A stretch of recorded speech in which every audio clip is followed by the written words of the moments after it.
Ano ang iyong magiging kinabukasan kung sa CPP, NPA, NDF ika'y magpapalinlang? Ito ang pamilyang Pandoy, masaya at namumuhay ng payak sa isang masayang nayon. Balang araw, kotse na ang sasakyan ko. Yeah! Hiha! Ang mga kabataang estudyante sa mga universidad at kolehiyo ang itinuturing na di matutuyo ang bukal na pinagkukunan ng mga kadreng politikal ng mga teroristang NPA. Hinihikayat nila ang mga kabataan sa romantisismo ng pagsisilbi sa bayan, to serve the people. Ang mga sumusunod ay ang hakbang-hakbang na proseso ng mga komunistang NPA sa usapin ng pagre-recruit sa hanay ng mga kabataang estudyante.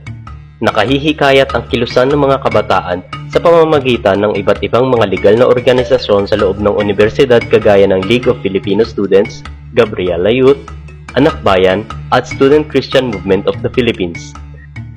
Kapag nakapasok na o na-recruit na ang mga kabataan sa pamamagitan ng mga legal na organisasyon, ay binibigyan sila ng mga pag-aaral, partikular na ang maikling kurso ng lipunan at revolusyong Pilipino, at marami pang ibang pag-aaral na nakadisenyo upang unti-unting lasunin ang kaisipan ng mga ito. Kasabay ng pagbibigay ng mga pag-aaral o indoktrinasyon ay pinalalahok din ng mga kabataan sa iba't ibang kilos protesta kagaya ng mga boykot ng klase, rally at demonstrasyon laban sa gobyerno, welga ng mga manggagawa at kampuhang bayan ng mga magsasaka. Sa pamamagitan ng paglahok ng mga kabataan sa ganitong mga uri ng pagkilos ay sistematikong naitataas ang antas ng kanilang kamulatang pampolitika at inihahanda sila para sa mas mataas na antas ng pakikibaka sa hinaharap. Ang mga kabataan ay binubuo sa mga grupong pang-organisa bilang mga kasapi ng revolusyonaryong kilusang lihim sa kalunsuran sa ilalim ng pambansang demokratikong lihim ng Organisasyong Masa ng Kabataang Makabayan. Sa estratehiya ng mga komunista, sila ay kailangang mag-alab, magalit at magngit-ngit sa mga taong gobyerno kaya isinusubo sila sa mga madadahas na rally at sagupaan. Malaki ang epekto sa isang kabataan at sa kanyang pamilya ang proseso ng indoktrinasyon ng mga komunistang NPA. Dahil sa puot at galit na naitanim ng mga komunista sa kanilang mga nirerekluta, nagiging mainitin ang ulo nito, nagiging matapang at puro negatibo ang mga sinasabi at inaasal.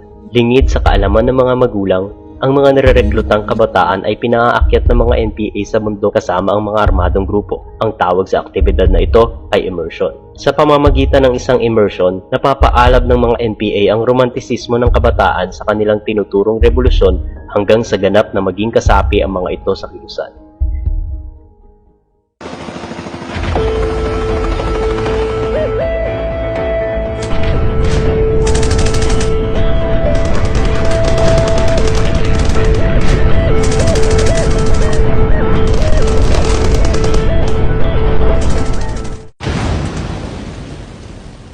Ito ang buhay ni Boy Pindoy, isang estudyante na nangarap sumakay sa isang magarang sasakyan ngunit nalinlang, napangakuan at napasama sa grupo ng mga komunistang NPA. Bumalik siya sa kanilang masayang kubo na nakasakay pa rin sa isang kalabaw na wala ng buhay. Huwag magpalinlang sa mga taktika ng pagrerekluta ng mga teroristang NPA sa mga eskwelahan. Isang paalala mula sa sambayanan.